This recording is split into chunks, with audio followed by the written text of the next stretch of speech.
যেই স্বাধীনতার যুদ্ধে আমাদের দেশের মানুষ লড়াই করেছে, সংগ্রাম করেছে, আত্মাহুতি দিয়েছে, পাকিস্তান থেকে পাক হানাদার বাহিনীর থেকে বের হয়ে পার্শ্ববর্তী আরেকটা দেশের গোলামি করার জন্য নয়। আমরা বাংলাদেশ স্বাধীন করেছি আমাদের স্বাধীনতা এবং আমাদের সার্বভৌমত্বকে নিয়ে সবসময় আমরা এক এবং ঐক্যবদ্ধ রয়েছি। আজকে যখন বাধাগ্রস্ত হয়েছি, সেই বিদায় এই প্রজন্মকে আবারও এই বাংলাদেশের সংস্কৃতিকে সামনে রেখে টার্গেট করেই হিন্দি গান বা হিন্দি সংস্কৃতি বা উর্দু গান, উর্দু সংস্কৃতি বা বিনদেশি যেই কোনো সাংস্কৃতিক অবস্থান থেকে বের হয়ে আমরা একটা দেশপ্রেমিক বাংলাদেশের সংস্কৃতি তুলে ধরার জন্য এই প্রজন্মকে উদ্বুদ্ধ করার লড়াইয়ে আজকে আমরা ঐক্যবদ্ধ রয়েছি এবং সেটি সবার আগে বাংলাদেশ নামে। সেজন্য এই সবার আগে বাংলাদেশ আগামী 16 ডিসেম্বর মানিক মিয়া অ্যাভিনিউতে একটি কনসার্ট প্রোগ্রাম করার সিদ্ধান্ত নিয়েছে।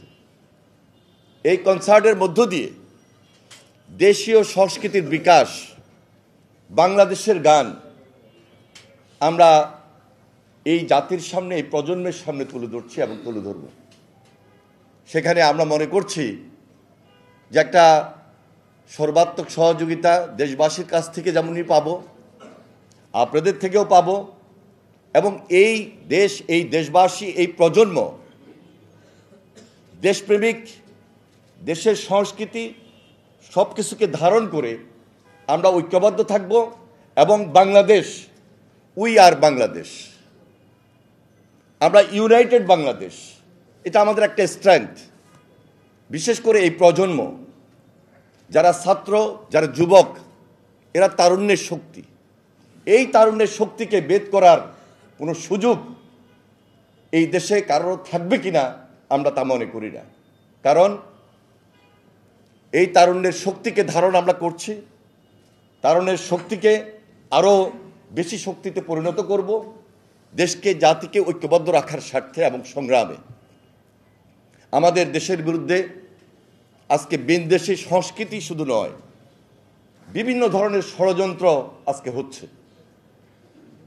আপনারা লক্ষ্য করে থাকবেন, যারা পালিয়ে গিয়েছে, যারা এই দেশে ফ্যাসিবাদী শাসন করেছে, কর্তৃত্ববাদী শাসক ছিল, তারা লুণ্ঠন করেছে, টাকা পাচার করেছে, অর্থ পাচার করেছে।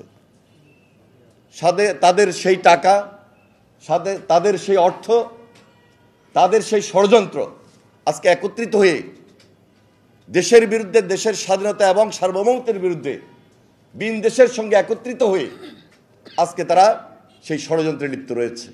যার কারণে আজকে সবার আগে বাংলাদেশ আমরা প্রাধান্য দিচ্ছি।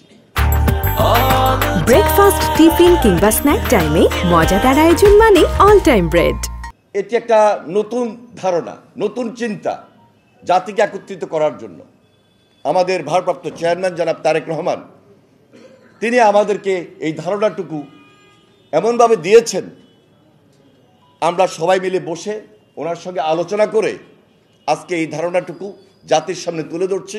ইনশাল্লাহ আমরা সবাই মিলে আগামী 16 ডিসেম্বর মানিক মিয়া অ্যাভিনিউতে বাংলাদেশের গান, বাংলাদেশের সংস্কৃতির মধ্য দিয়ে আপনাদের সামনে, জাতির সামনে, প্রজন্মের সামনে তুলে ধরছি এবং তুলে ধরব।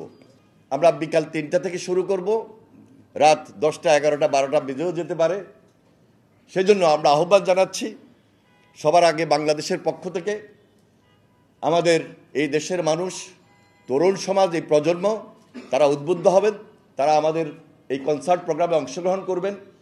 এই কনসার্ট প্রোগ্রামে বাংলাদেশের তারকা শিল্পী যারা রয়েছেন তারা থাকবেন।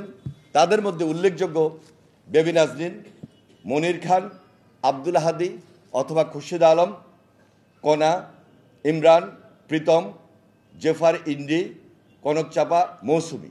তাছাড়া দলীয় শিল্পী, ব্র্যান্ড আর্টিস্ট যারা রয়েছেন তাদের মধ্যে Nagar Baul James, Different Touch, Ark, Souls, Shironamhin, Artcell, অ্যাবোয়েব রাফা, সোনার বাংলা সার্কাস এখন পর্যন্ত আমরা তাদেরকে অনেকটা নিশ্চিত করতে সক্ষম হয়েছি। হয়তোবা প্লাস মাইনাস আরও হতে পারে। অনেক শিল্পী যারা বিভিন্ন গুণে গুণান্বিত, দেশীয় সংস্কৃতিতে যাদের যথেষ্ট বিকাশ রয়েছে, তারা আমাদের এই কনসার্টে অংশগ্রহণ করবেন। বিনদেশি সংস্কৃতিকে পরিহার করার জন্য, পরিত্যাগ করার জন্য আমরা সবার আগে বাংলাদেশ যার আত্মপ্রকাশের মধ্য দিয়ে এই 16 ডিসেম্বর একটা নতুন ধারণা, নতুন প্রত্যাশা নিয়ে এই যুগের সামনে, এই দেশের মানুষের সামনে, এই প্রজন্মের সামনে আমরা উপস্থিত হচ্ছি।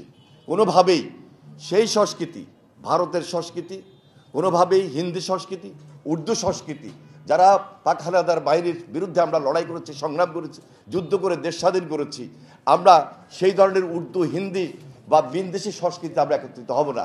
সুতরাং জয় বাংলার সঙ্গে বাংলাদেশের সম্পর্কের অনেক তফাৎ রয়েছে, যা অতীতে ছিল, বর্তমানেও রয়েছে।